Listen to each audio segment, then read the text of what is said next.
安平违禁洞目前配合三级防疫警戒，即开放庙外空间，让民众参拜求心安。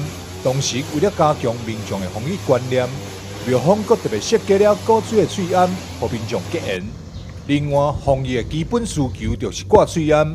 违禁洞也特别将门口还未开工的石雕木洞挂上喙罨，互物件，希望借此提醒民众爱做好防疫。咱甲咱的圣王宫这个石上挂这个喙罨和这个护目镜，重点是要来警惕咱这民众、咱这信众出门在外，记你家己的安全，爱把这个喙罨挂起来，较袂互这个疫情继续扩散。即摆有一寡信徒看到，迄反应是安那？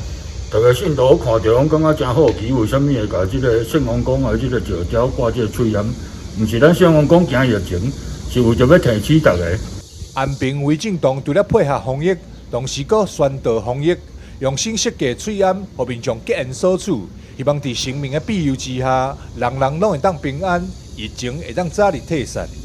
台南新闻张硕伟采访报道。